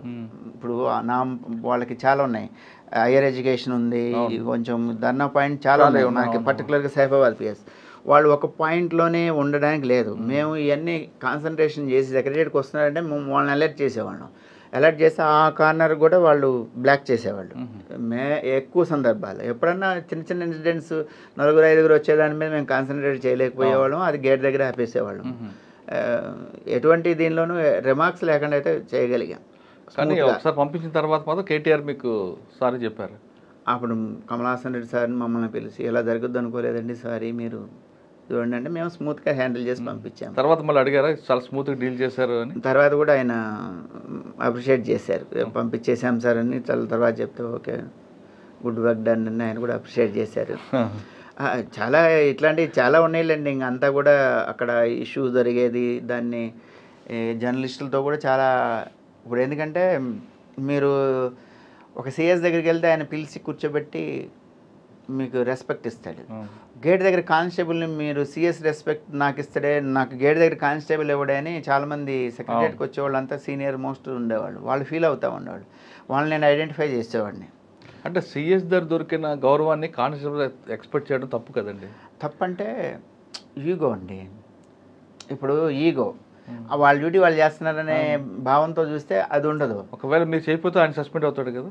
అవుతాడు. నేనేంటంటే ఇప్పుడు వాళ్ళతో కాదు, మీరు మీకు ఇబ్బంది కలిగితే నాకు కాంటాక్ట్ చేయండి అని ప్రతి ఒక్కరు నాకు అలానే, మీకు జర్నలిస్ట్ ఫ్రెండ్స్ అంతా అలానే అయ్యారు. మీరు గేట్ దగ్గరికి వస్తారంటే వాళ్ళ మీద మీరు వాడి పని అది, నేను ఇంట్రెస్ట్ చేసిన పని అది, వాడు డివిఐడి కాకుండా పని చేస్తాడు. మీరు ఖచ్చితంగా అది మీరు వస్తున్నారు, మీరు ఎవరన్నా ఒక మాట మీరు డైరెక్ట్ చెప్తే వాళ్ళు ఎలో చేయరు. మీకు ఎవరన్నా లోనికి రావాలి నాకు చెప్పండి అని చెప్తే అందరూ కొంతకాలం ఒక 2-3 నెలలు అందరూ తెలిసిపోయింది వాళ్ళకి అడ్మినిస్ట్రేషన్ ఎలా ఉంటుంది అంటే స్మూత్గా అందరూ కోఆర్డినేషన్తో చాలా బాగా జరిగింది. అక్కడ ఎటువంటి ల్యాబ్స్ లేకుండా సక్సెస్ఫుల్గా చేశాం. ఇప్పుడే కాదు, సెక్రటరియట్లో ఉన్న సీనియర్ ఐఏఎస్లు అందరూ కూడా అదే ఫీల్ అయ్యేవారు, మేము ఉన్నామంటే ఫుల్ ఇది సెక్యూర్ ఉంటుంది. అంటే ప్రజెంట్ మీరు ఇప్పుడు హెడ్ క్వార్టర్లో ఉంటున్నారు యాజ్ ఏ కమాండెంట్ అడ్మిన్ అనుకోండి. దాదాపుగా entire department files process DG గారు చేసేది నా త్రూ జరిగింది. అపార్ట్ ఫ్రమ్ దట్ నాకు అసిస్టెంట్ కమాండెంట్ యాదగిరిగుట్ట టెంపుల్కి ఉంటారు. సిటీలో కొన్ని పాస్పోర్ట్ ఆఫీస్, బ్యాంక్ గార్డ్స్ కొన్ని ఉన్నాయి. హెడ్ క్వార్టర్ అసిస్టెంట్ కమాండెంట్ నా కంట్రోల్లో ఉంటారు. ఇది హెడ్ క్వార్టర్ రన్ అయ్యేదంతా కూడా మేము చూసుకోవాలి. అంతా ఫోర్స్ అంతా కూడా రిక్వైర్మెంట్స్ అన్నీ. ఇప్పుడు ఈ అవార్డు వచ్చినందుకు మీ ఫీలింగ్ ఏంటంటే? వెరీ హ్యాపీ అండి. ఈ అవార్డు యాక్చువల్గా ఇది చెప్పాలి ముందే, మా నాన్నగారు రీసెంట్గా నవంబర్లో చనిపోయారు. మా ఉన్నత చూడలేకపోయారు. ఇది ఆయన ఉన్నప్పుడు వచ్చుంటే బాగుండేదే. లాస్ట్ టైం ఒకసారి మిస్ అయింది. ఈ అవార్డు ఆయనకి డెడికేట్ చేస్తున్నానండి ఈ సందర్భంగా. ఎందుకంటే ఆయన ఆశీస్సుతో మేము ఈ స్టేజ్లో ఉన్నాము. అదొకటి బాధ అండి. వచ్చినందుకు సంతోషం. ఆయన ఉన్నగా వస్తే బాగుండేదనే ఫీలింగ్. సార్ మీ ఫ్యామిలీ గురించి చెప్పండి ఒకసారి. ఇప్పుడు అగ్రికల్చర్ ఫ్యామిలీ అంతా కూడా, అన్నయ్య, 2 పిల్లలు, వెల్ సెటిల్డ్. ఒకరు యుఎస్లో ఉన్నారు, అమ్మాయి ఇక్కడే ఉంది. మా పిల్లలు ఇప్పుడు just engineering final year, first year. 2 పాపలు. అక్క బాబు గారు వాళ్ళు అగ్రికల్చర్ ఫ్యామిలీ, వాళ్ళ పిల్లలు వెల్ సెటిల్డ్. ఒకరు సైంటిస్ట్, ఒక అల్లుడు గారు, అబ్బాయి యుఎస్లో ఉన్నాడు.